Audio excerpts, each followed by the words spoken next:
everybody. How are you? I assume that you might know who I am, but if not, I'm Louise Schaefer and I'm the CEO of the Australasian Institute of Digital Health. And today you've joined us, just in case you weren't sure what session you've dialed into. Are you in the right Zoom meeting room? That's always a question. So you are in this session where Gil Carter and I are going to tell you and teach you how to look good on Zoom.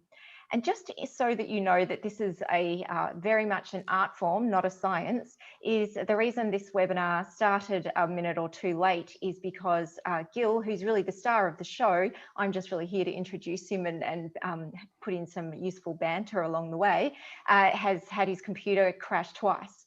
So Gil, I'm so glad you're with us at the moment though. Thanks, Louise. Good afternoon, everyone. Thanks for making some time in your calendars to have a bit of a chit chat and watch with us this afternoon. As Louise says, I've had the interesting experience this afternoon of hooking up probably 4 or 5 webcams to one Zoom session and discovering that when you do that, it's going to crash Zoom really hard for you. So always good to find out the hard way before you actually have to do it for real. So this afternoon, we'll walk through several areas about what you can do in Zoom to look good. It's something that everyone is probably pretty used to by now, but there's a big difference between looking great on Zoom and just looking a bit average.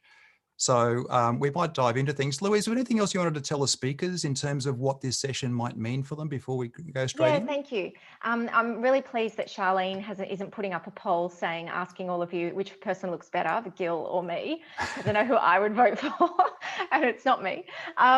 So we won't do that poll. But yeah, look, we thought we'd put this on because some of you who would be joining today are going to be speaking at the Institute Summit, and you would have already received some instructions from Charlene and the wonderful team at the Institute about how to record yourself on Zoom.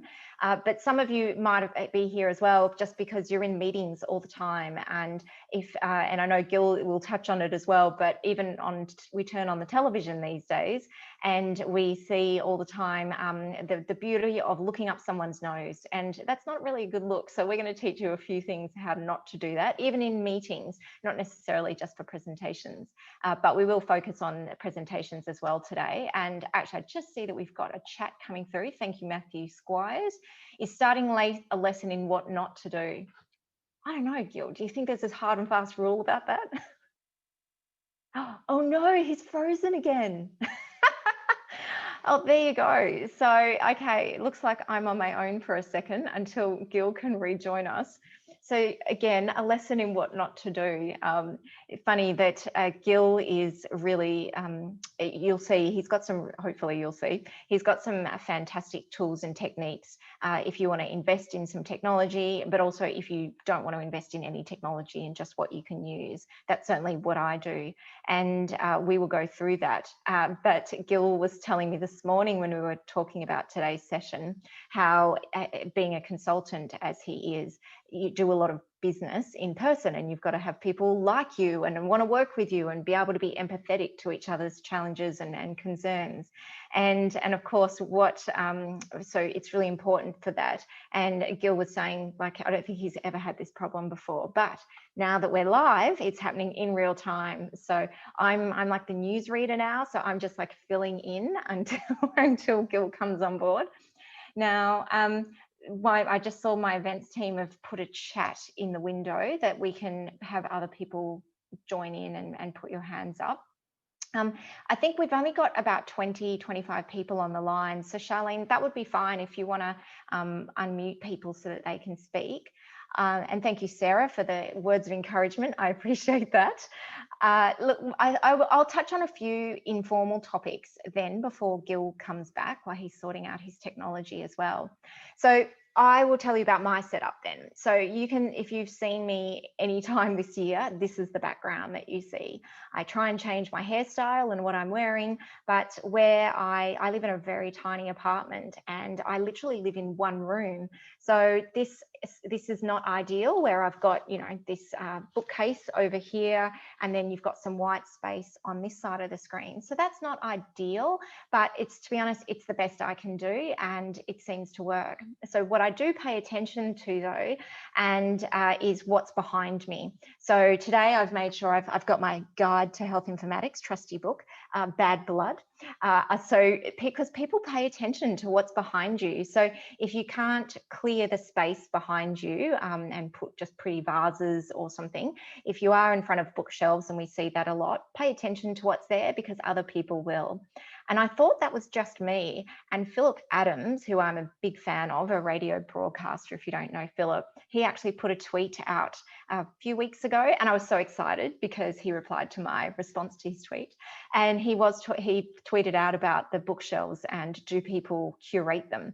And I certainly said, well, I certainly hope people pay attention to what's behind your bookcase, because I do pay attention to that. So depending on the audience, I will change the books behind me. I will change various vases or little knickknacks that I want to have to make the best of this is the only environment that's behind me.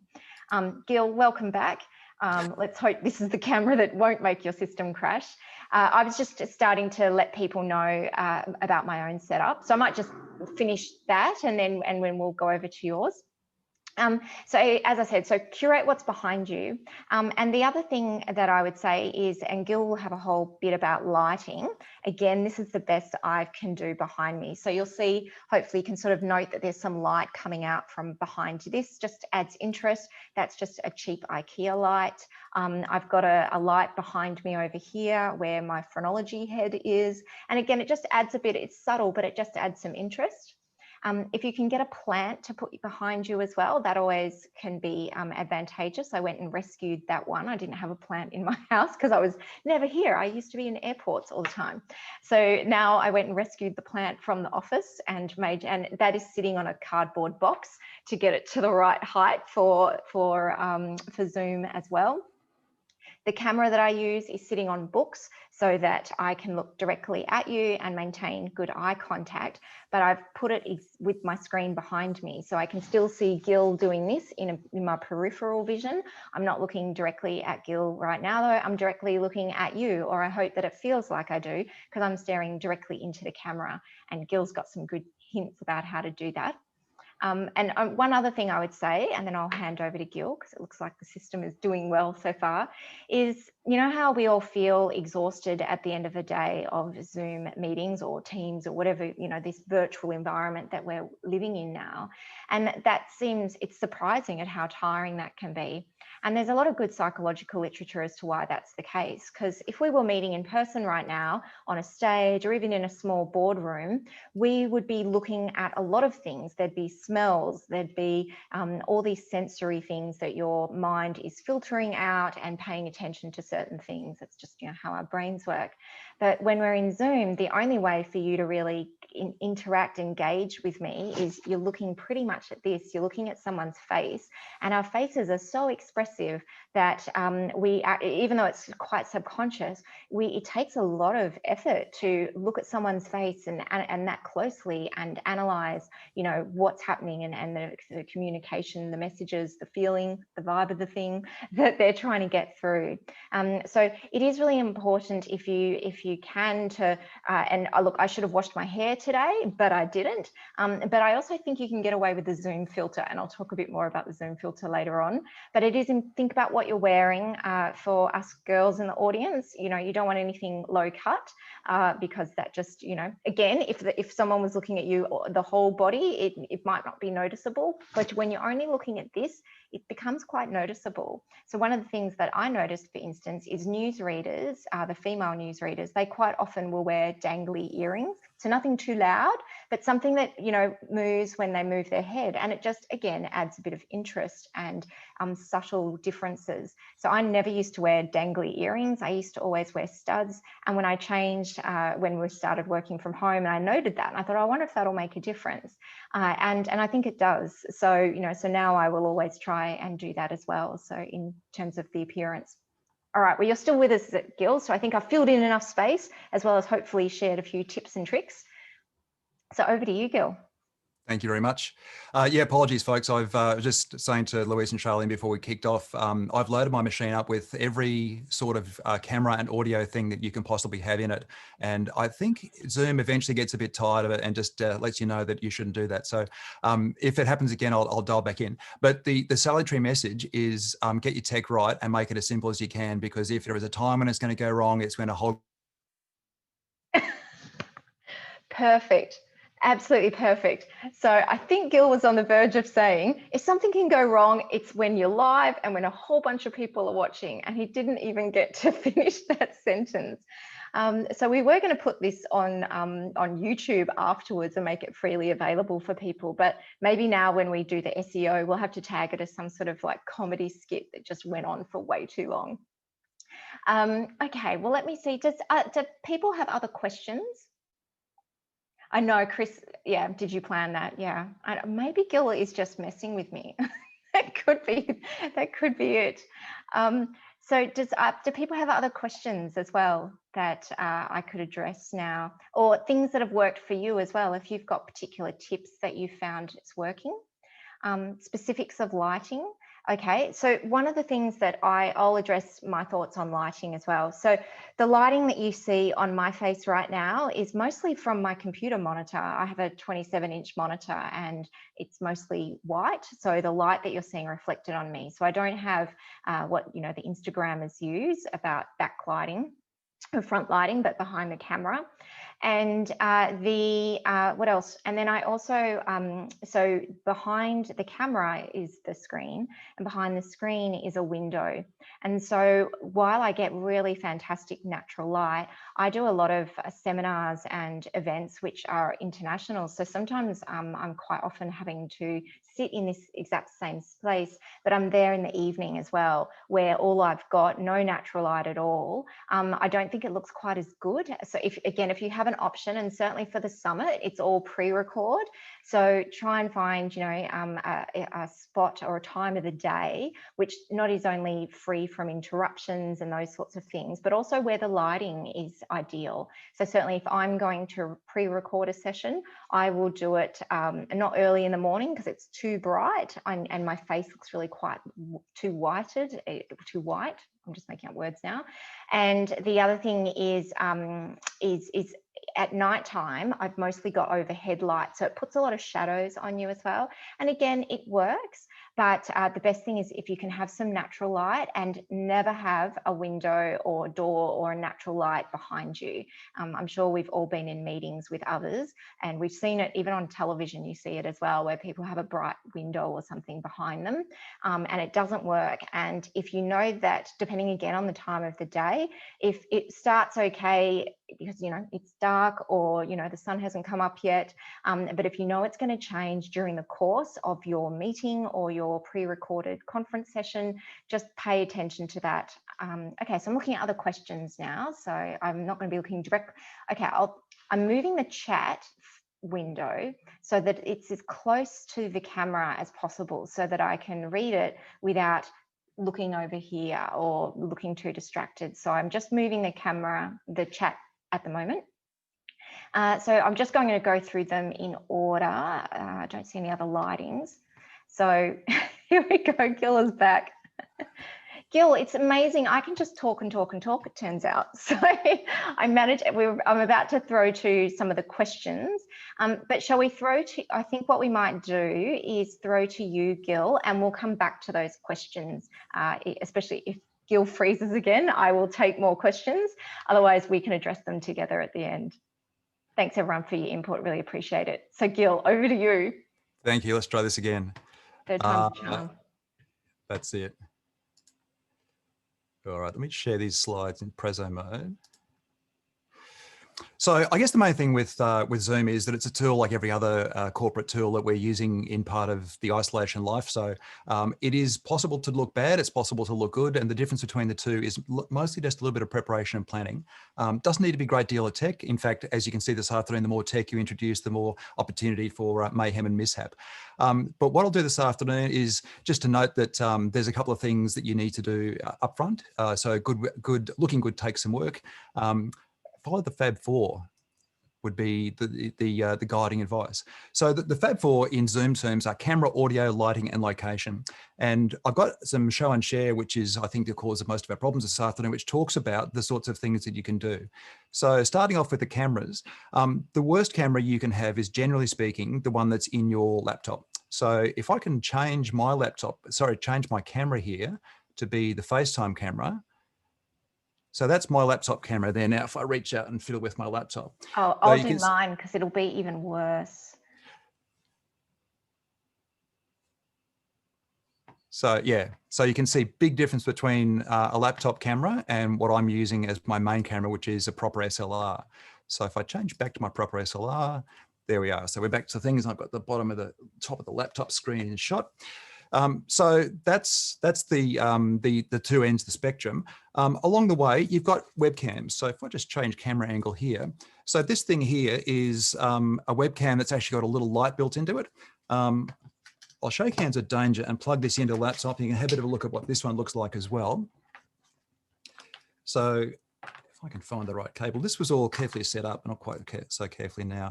The point with all these things is that you end up with a lot of technology that gives different results depending on how much money you're spending on it.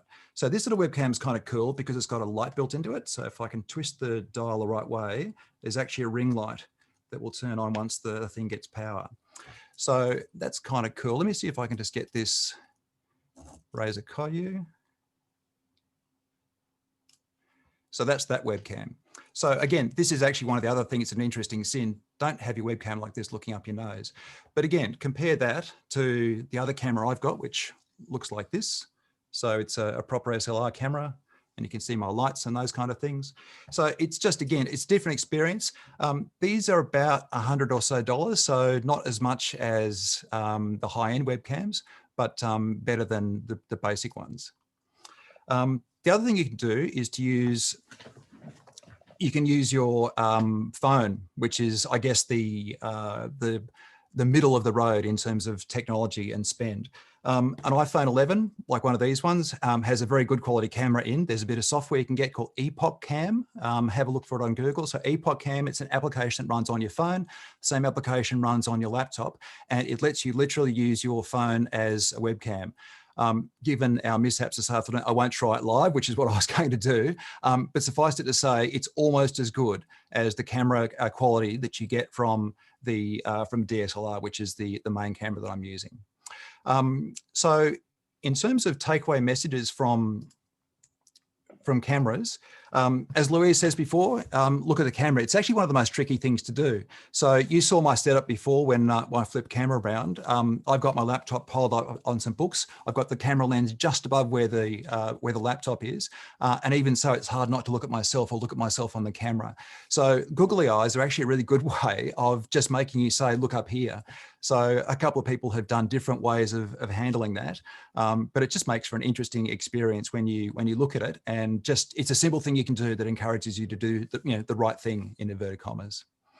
So, like I say, if just go backwards here a little bit. So from worst, if you've got an old laptop, I'd recommend against using the webcam in that, because you just aren't going to look really very good. The laptop I'm running is a brand new MacBook Pro, and you can see the camera in it is not as good as the one that we're working with separately here this afternoon. Webcams, middle of the road. You probably already own a smartphone. Spend $12 on Epoch Cam and have a look at that, because that in combination with your laptop is actually a really good combination. Pardon me. And the using headphones as well is going to help you as well.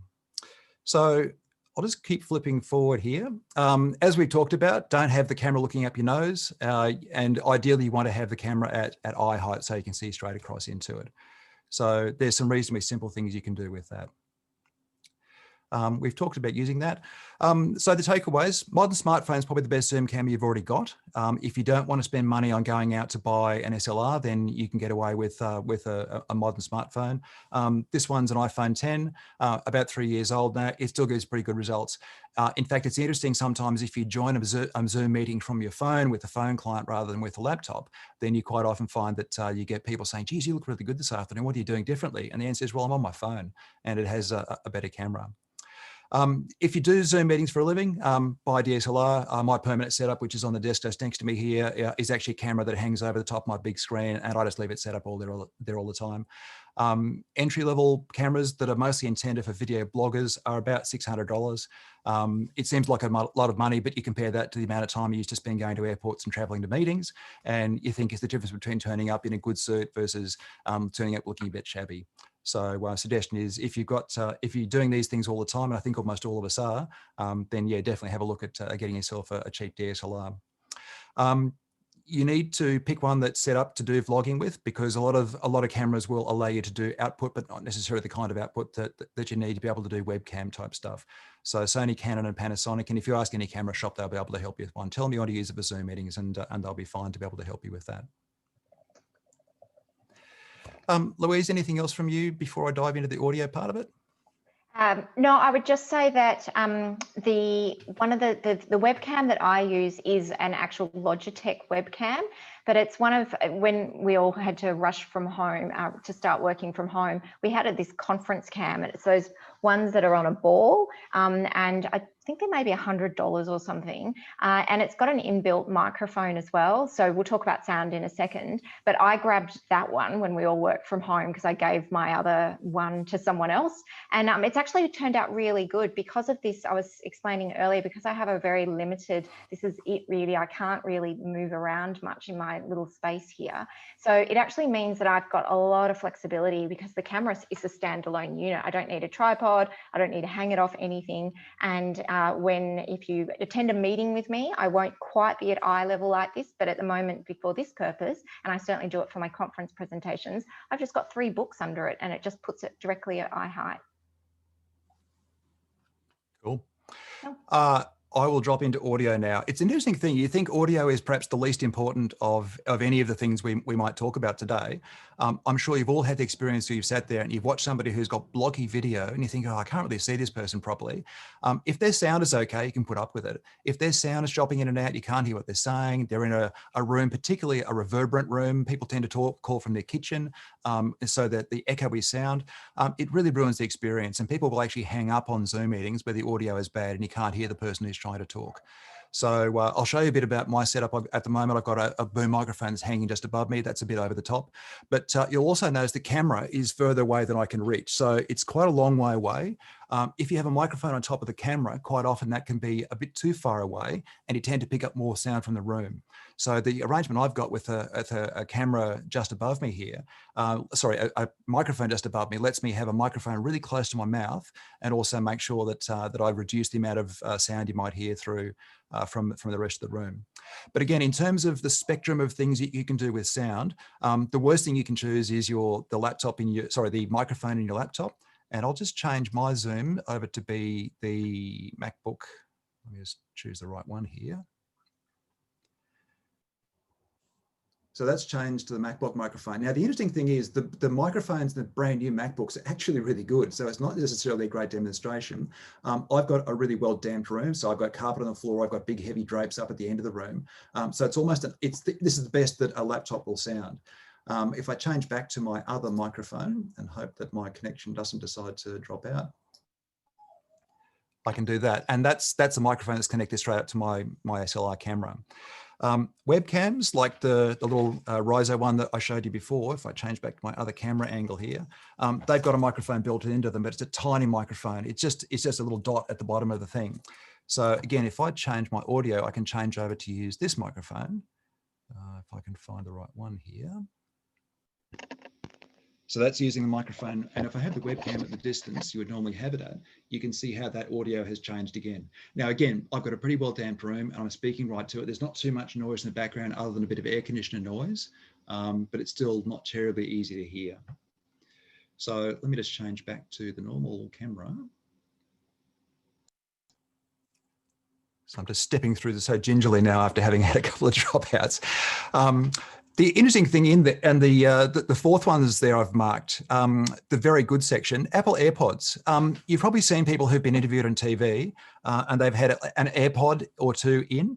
They are spectacularly good little microphones. They do the noise cancellation thing really well. They pair through Bluetooth direct to your phone. If you have an iPhone and a tripod, and you can get a little tripod like one of these gizmos that's going to hold your phone really nicely, just pop it straight in there, it's going to hold it for you. If you have one of those and some AirPods connected to it, that's a pretty killer setup in terms of getting really good results without needing to spend a lot of new money.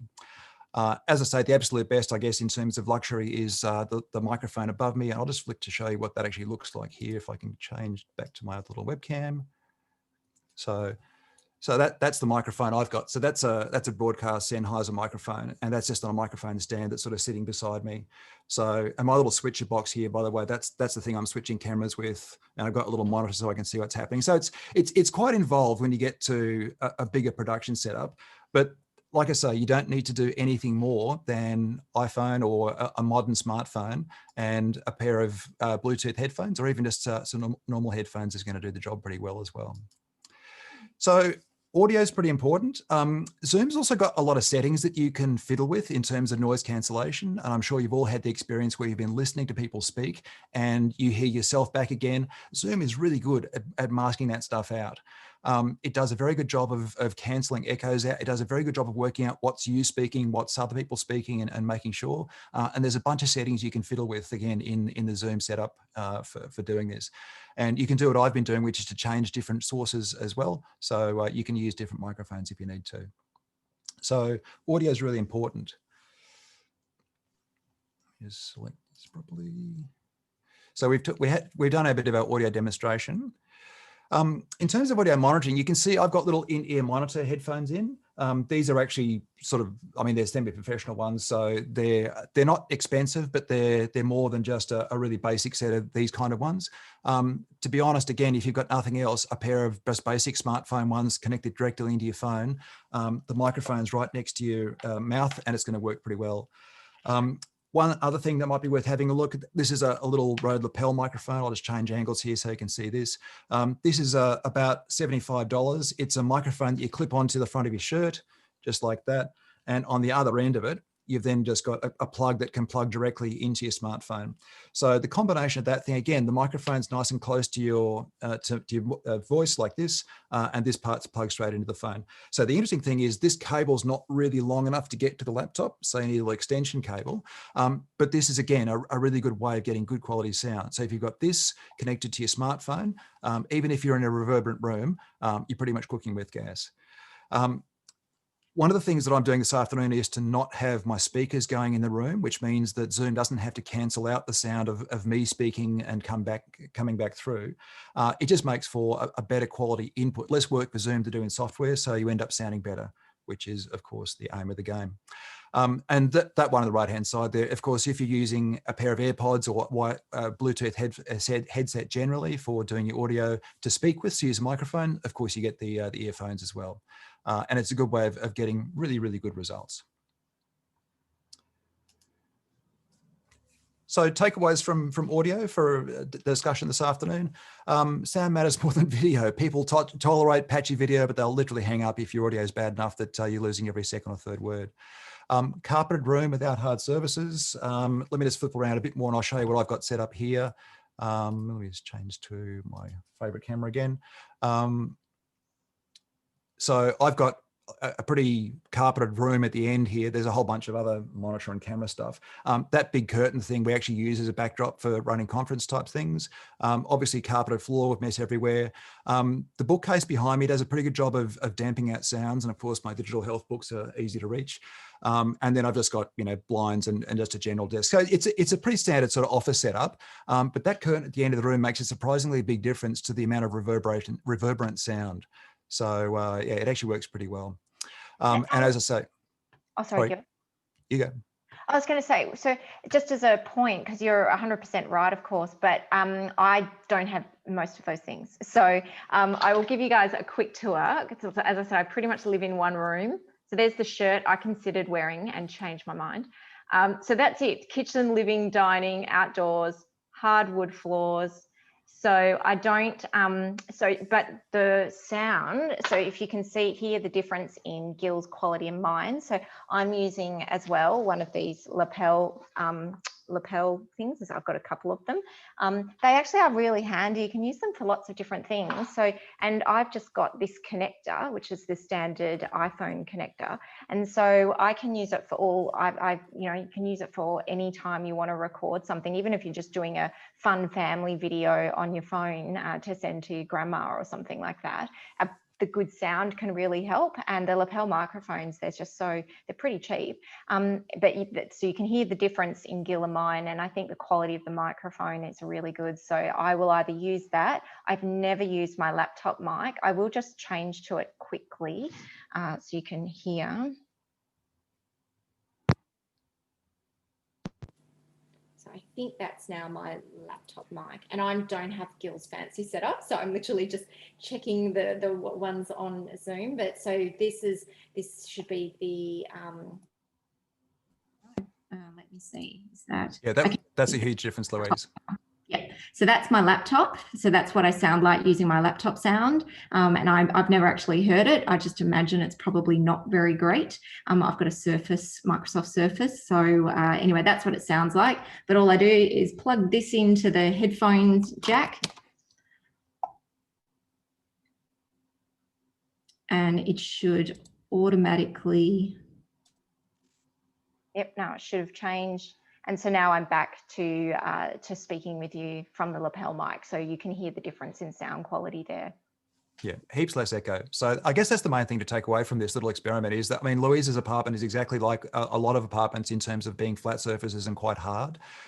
So that's the place where it's actually really difficult to get good audio. But that lapel mic does a great job. I wouldn't have picked it as being a cheapy one. So that it sounds really good. Oh, good. Let's press on because we're 2/3 or halfway through rather the journey of the Fab Four. Lighting is the other thing. Now, again, you can put up with bad lighting, but you've also had in a Zoom meeting where somebody has had bright light behind them and it just makes the whole thing a bit average. So the picture on the left, obviously he's got the bright sunlight behind him. The camera in whatever he's using tries to average it out. You don't get a terribly good result. On the right-hand side, he's got soft light, not too much in the way of shadows. You guys have already seen a bit of the lighting setup I've got here. I've got a couple of LED panels set up. What I'll do though is show you this. So this is a little cheap LED panel. These are actually, I bought this from AliExpress. You can buy them in camera shops as well. They're about 60 bucks. I'll just turn this one on because you can see that it's a light. In addition to producing like really bright light, they're about the size of smartphones. So they're a good size little gizmo. They give nice white light, but it's quite harsh. So the other thing that you do is you put a little bit of paper over the front of it like that. So it's a bit hard to see when I've got it turned on quite so brightly. Let me turn it off. So having a bit of paper over the front like that just diffuses it. Now this stuff that I'm using is actually a proper lighting diffuser, but you can just use printer paper. So the reason that you would use this color is that it's white. So when you put white light through white paper, it comes out white. So you don't end up looking like you've either had a terrible holiday with a tanning lotion or you're looking unwell. But again, in the interest of not backlighting yourself, it's going to work fine if you just do something like this. So I was at JB Hi-Fi today because I like to go there, and it's they've got a couple of these in stock. They've also got these things on the right-hand side, which are the Instagram sort of makeup tip lights. So they have a thing that holds your phone, and they've got a nice ring light. They're okay. I guess choose your own adventure. If you wear glasses, you see the little rings in your eyes, which, I mean, it's a particular look, and sometimes it works and sometimes it's just a bit average, but it's an interesting way of doing things. I think that's probably pretty much all that I would talk about in terms of lighting. The one final thing I'll show you is a complete setup. And if I can do this without knocking any cables over, this would be good. So this is a complete mobile setup that I've put together, which I've given to people a couple of times where they've needed to actually go and do a whole meeting by themselves. So it's a little tripod. The tripod's about 40 bucks and it's just the right height that if you adjust it up, you can get the camera. Let me just adjust with the right cable connection. There we are. So I can get it to just the right height. It's got a little microphone. This is a Rode video mic on top. So they're about 80 bucks. That's one of those little LED lights next to it.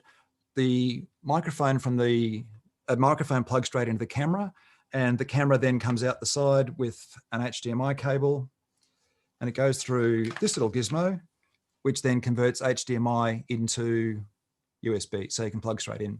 So that's literally a turnkey solution that will let you do what we've been doing this afternoon. Now I'm also running out of battery power so that it doesn't go flat.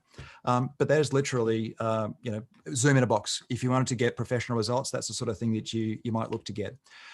So to buy all of that stuff together, it's about $1,200, I think. So about $600 for the camera, about $200 for the light, $100 for the mic, little bits and pieces of the tripod. These things, if I can just unplug this and show you, these things are a pest. You have to convert from HDMI out of the camera into something that you can use as a webcam on your laptop. So when the height of COVID was on, these things were out of stock around the world. But they've come back in. This just converts HDMI on one end and USB on the other. So like I say, it's a pretty complete set now. You can do much the same type of thing with a smartphone and some AirPods. So I don't think you should feel like you have to spend a lot of money to look good. It is kind of interesting. This lady here has been on the ABC quite a lot. She's a Sydney-based epidemiologist, and I'm sure some of you know who she is. I did actually find her name before, but it escapes me right now. So I will put money on the fact that she's got an iPhone 11 or something like that on a little tripod at eye height, nice background, nice flat lighting, and I mean, you know, she looks great. So that's the kind of thing that that you can do relatively simply, and it doesn't require anywhere near the amount of kit that I've just shown. So that's kind of the quick run through. Now, the last part we've talked about is location. Louise, I think you've probably painted this in pretty well already. The one thing we haven't talked about is green screen. So I'll just quickly show you green screens. You've probably all seen people who've had a background behind them and you say that's not real because they're on the Starship Enterprise or whatever. I've actually got a little trolley thing. If I can pull this up. Zing, and it's a green screen. So the interesting thing with having a proper green screen behind you is that when you go into Zoom and you choose a virtual background and you say, I have a green screen, it really gives you a nice crisp key. So the thing with having a proper green screen, oh, look, Louise is on the aircraft carrier. Yes, that I put my best, this is my favorite one, Top Gun, but I mainly use it just with friends. So the interesting thing with having a proper green screen, and I mean, the one that I've got is actually, or you saw it's a roller that goes up and down, is that you can get a nice clean key. And if you want to be superimposed in front of slides, recording yourself in front of a green screen is a pretty good way to do it. Now, you can buy green screen fabric. Of course, I'm holding it up, and because it's green, it's been keyed out. So that's kind of funny. Let me just turn this off for a second and put that down. So green screen fabric you can buy on eBay. I got a kit that had this stuff plus a black one and a white one and a metal frame to hold it all. I think it was like 80 bucks. Most of the guys that I work with we've all done the same thing because none of us have got that sort of perfect background except when I turn my office upside down and sit in front of my bookcase. So it's an interesting experience to just use this because it gives you so much better than just using the software-based keying. So if I do that again, so that's without an actual hardware keyer. So you can see the software is doing it. It's pretty good, but having a proper green screen makes a big difference. So yeah, so that's green screen stuff. Like I say, eBay, Amazon, computer shops, they've all got that sort of stuff. So they can help you with that. Some tips for Zoom. If I just get myself out of this mode. Out of settings, there we are. So virtual background talked about. Audio settings.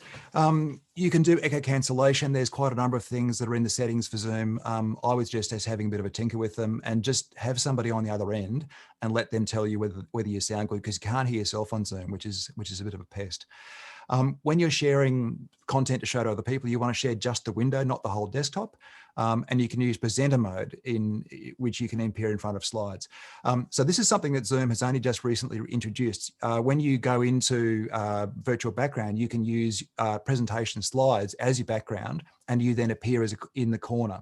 So again, in the tightrope of actually presenting, I won't try and get this to work right now, but it is the kind of thing where if you've got a green screen background, you can appear overlaid on top of your slides, which gives a noticeably better effect than the way that we've been doing it this afternoon, which is little sort of thumbnails off to the side.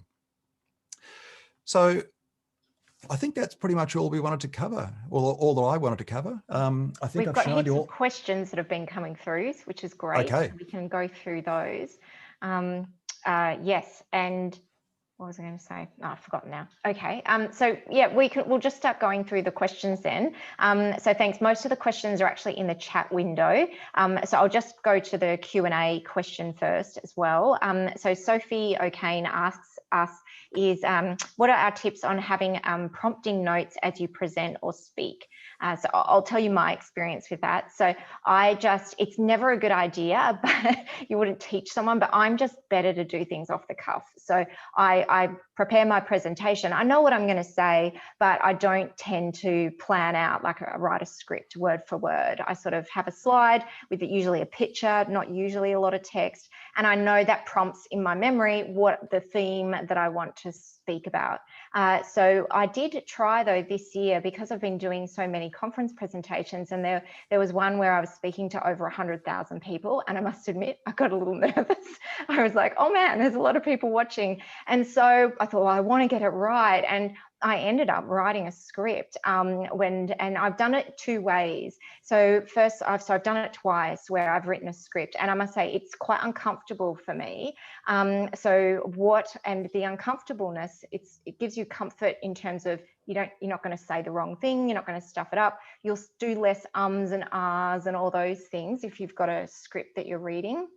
But it's a whole other technique in terms of how to still engage with your audience, vary the cadence of your voice and the tone of your voice, make it interesting, all of those things, which we would do without even thinking about it when we're just having a casual conversation, sort of as I am now, versus reading. And I remember Laura Tingle, who has been a journalist forever and is great. Those of you who watch 7:30 Report, for the first couple of weeks, and particularly the first night that they gave her the TV job, oh, wow. I mean, she looked good. She has so much knowledge, but she was really stiff because she was still learning how to translate something that you're reading to make it sound like you're not reading. And that is a whole other skill. It's not something that I am expert at. I tried it twice this year. The first time I ended up using the same software that you use for a teleprompter, like in a TV. We've all seen them in actual TV studios. They have proper teleprompting machines, and it scrolls through the text, and so it means that the text, like let's say where my fingers are, is that's where my camera angle is, and so it just goes like, that goes up the screen. So I'm only ever reading, so I don't have to change my eye movements very much, because if you start doing this, let alone if you move your head, it just looks crazy, right? So I use the teleprompting software. It took me 5 times as long as it would normally take, and I was really regretting it because I left it to the last minute, and I think I ended up recording my talk at 2 a.m. so I could get it to them. So not ideal. I think I made it work. But it's the second time which worked better, because the strange thing is, if you want to vary and you want to pause, and you might want to emphasize a point, and like things that you would normally do, well, that's harder to do when you've got this teleprompting going up and down, well, just up really, and you've got to keep in time with that. In a professional situation in a television studio, there's a human being who actually modifies the pace, manual control, and you can't do that with software. So I did find my second attempt was much more successful. I felt more natural. I think it worked better. And all I did is I actually put my notes of what I wanted to say with each slide in the notes section of PowerPoint.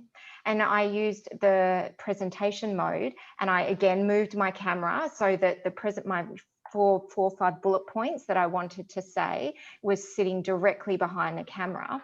And then I could read those and then pause if I wanted, or say, that's a really important point, like whatever I wanted to do. And then I had, down here off camera, I was using my finger to just arrow to the next slide. And so when I was ready to go to the next point and bring up the next picture on the slide with my notes underneath it. So that worked quite well for me.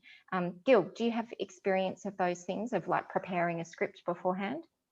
I do, and I'm with you, Louise. I find it really difficult to read something that's been pre-prepared and have it look right. It's a real knack. If you look on YouTube, particularly, there are a whole bunch of people who can tell you how to build a do-it-yourself teleprompter, which lets you pre-write your script and read it. But as you say, it's really hard to be able to then read that and to not make it look like you're reading something. it's really difficult. There's a lady called Sarah Dietschy. Her name is spelled Dietschy, who I recommend. She says Sarah Dietschy rhymes with peachy. So she does a bunch of stuff on YouTube about blogging generally. She has just released something about how she hosts webinars, and she talks about having talking points on her own machine, talks about having, you know, a script that she'll write and then read back. Now she is another level beyond what we've talked about this afternoon in terms of capabilities. So she does a lot more technology stuff than what I've talked about. But it's, again, interesting to watch how somebody else describes the difficulty of doing that and how they've coped with it and how they manage it. So yeah, but certainly talking notes. I think there is a mode in PowerPoint you can use in presenter mode where you can share just the window that the audience sees, and you can still have your notes on the screen, but then you have the eye line problems where you're looking to try to read stuff off your own screen. So it's a real knack to get right. Okay, thanks, Gil. Okay, well, so we'll just go to the next question. So I'm just looking at the list, make sure I don't miss any of them. Okay, Melinda asks a question about imagery, and I imagine, Melinda, that's about imagery on your slides. So Gil, did you want to address that? Only the imagery in your slides. It's a bit like, well, when you present a slide generally, you don't want to have a wall of text. So I guess there's a good sort of balance to strike between having something that's appropriate for what you're talking about, but then people still want to watch you, because if your slides are basically still image, then you're going to have people watching you rather than trying to read text on a slide.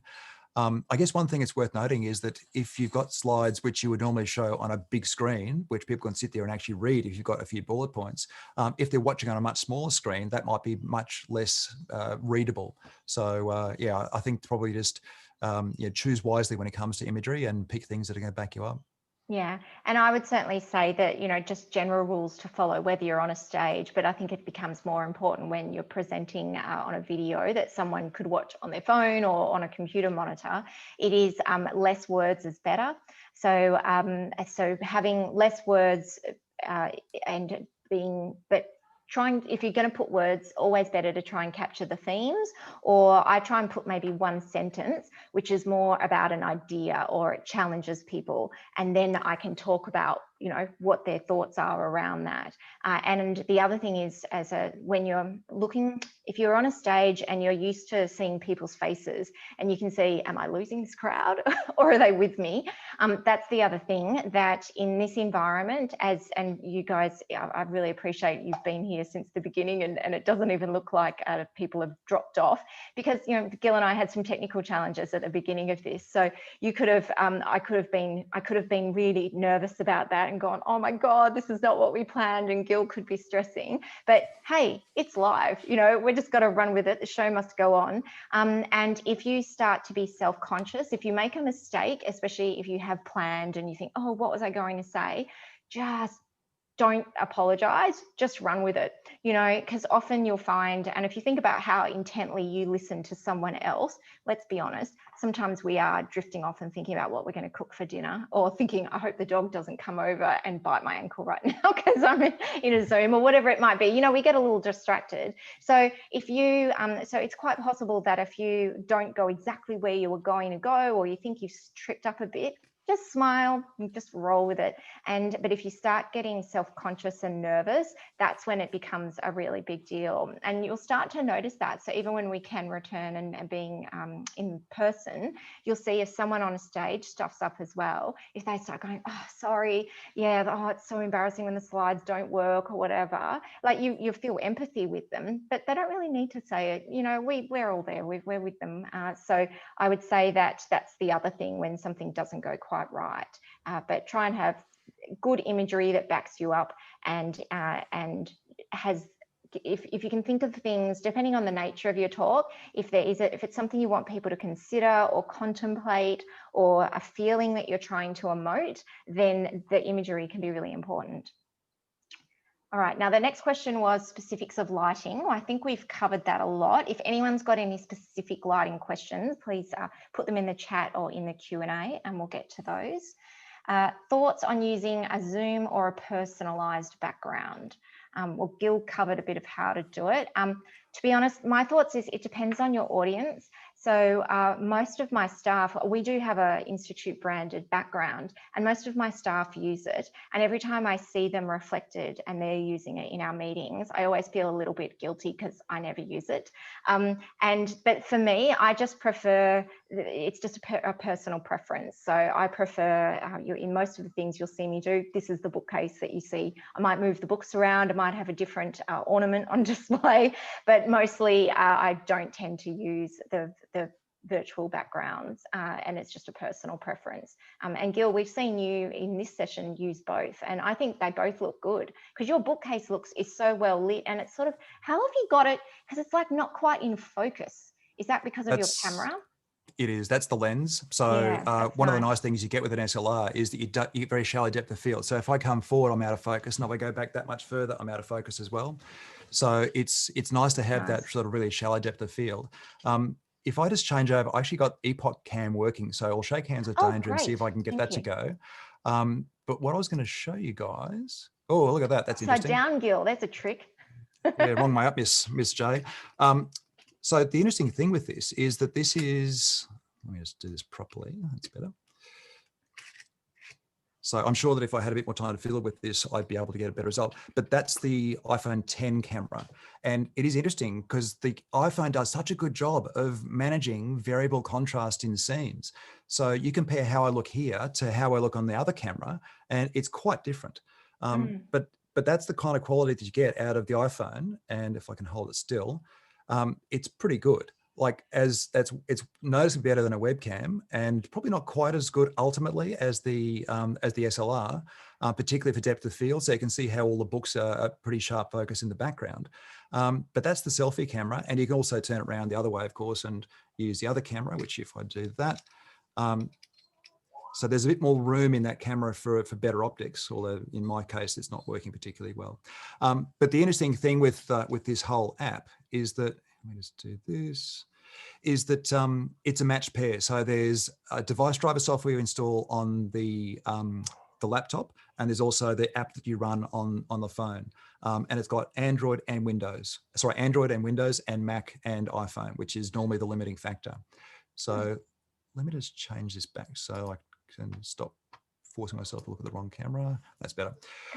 So yeah, so that's working pretty well now. So yeah, and I've got this tethered directly to the USB port, and Epoch software is running there. So yeah, it works well. But yeah, it's crazy how much of a difference having the lighting, everything set up makes. That's fantastic. Gil, I'm going to just ask you, because you mentioned as well about the feature that Zoom has for recording your presentations and where your face will end up being as well. If I could just give you a heads up, because I thought if I could ask you to demo that, and if you need to set something up, I'll take another question that we've got. Okay, so so Clarence, your question about PowerPoint, I think we'll cover that when I get Gil to do a demo. Zoran asks about suggestions for how close you should be to the camera, and he's got a standing desk as well. So if you look at where Gil and I both have chosen to sit, we're pretty much in the middle of our frames, like we're not off to the side, you know, we're right in the middle. As I said, I don't have a lot of space, but my camera is pretty clever. So it does have, like, it has a zoom feature. So you can come in and closer, or you can go further back.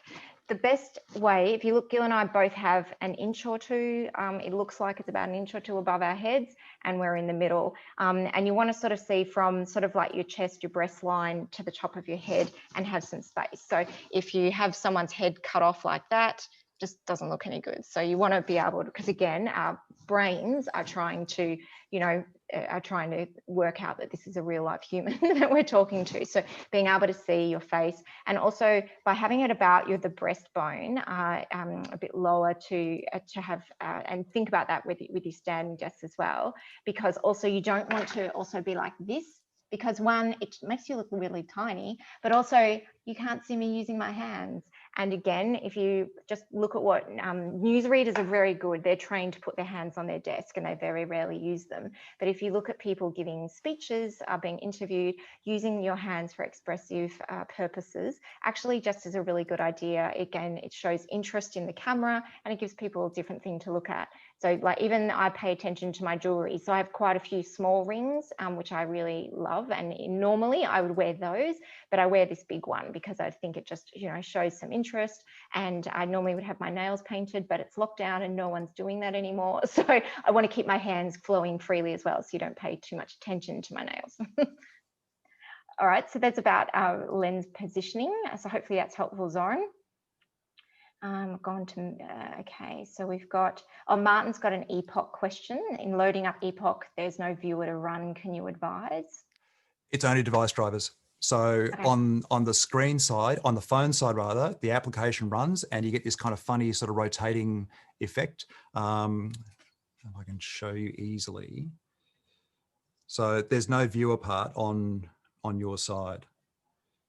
So well, it's already connected. So sorry, let me just do that again. So I've got the device drivers loaded. Let me just select that one. And if I can just get the camera facing. So when I run that app, I'll just do that.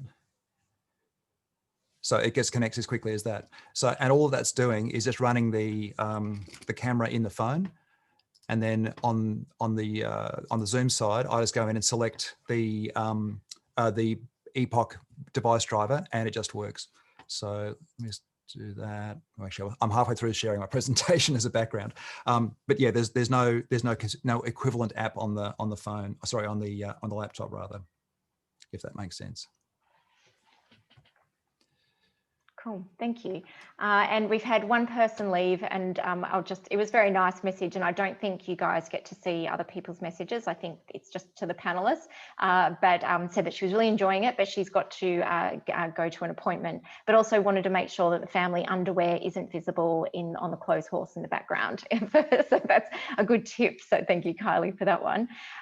So we'll address the actual presentation and how to work it with your PowerPoint. One other thing before we get there, because I know we're almost out of time, especially this is probably for the women in the audience or anyone who, if I'll get closer so you can see. So this is a new feature that Zoom has. So if your boss ever says, should we use Zoom or should we not, just make them use Zoom. It's so much better. So as an example, so where is it? I'm just bringing up, there's this new feature on Zoom. There's a reason I'm so close. So under video filter, which is where there's a lot of fun settings, there's now a studio effects. So usually I put a bit of eye makeup and a bit of lipstick on for these types of things. And if it's a conference presentation with a lot of people looking at me, I'd probably put a bit heavier makeup on as well, just so that because of the lighting on my face, I don't want to look completely washed out. So check out my lips. Did you see that? So I don't have any lipstick on. Normally I would, but now Zoom has this thing and I can put lipstick on. I think that's pretty awesome. You can also have a beard if you want and a mustache, but I tend not to use that feature unless I'm just teasing someone. But I think that's for the people in the audience that might find that interesting. I would normally choose a pink lipstick, and then I was like, oh, I'll try with a red since I'm wearing a red shirt, and yeah, it works really well. So there's a new feature from Zoom which has only just come out. So let me try doing this share to share the cutout. So the feature you're looking for is in share screen. And when you go to share screen, there's 3 tabs. There's basic, advanced, and files. So if you have a look in advanced, there is slides as virtual background, and it shows it as being a beta. So that means effectively that, you know, there could be bugs in it, most likely to be. So when you click on share, it's now going to prompt me, and I'll see if I can bring up the same preso we're looking at. It's actually going to want to reopen it. So there we are. This is I'll just cool. get myself out of the way. Close the chat window. So that's working pretty well because I've got the green screen behind me. So it makes it easier for Zoom to say, oh, there's Gil. But the thing is, you can do that and it just works directly. And all I'm seeing on the screen is literally my slides in full screen, and I can just play them back like this, and it makes it awesome. Pretty cool. That's built into Zoom. So in not too distant past, you would use software called ManyCam, which is another of these virtual device driver things that you can install and have it run over the top. But that's heaps easier. Just do it like that.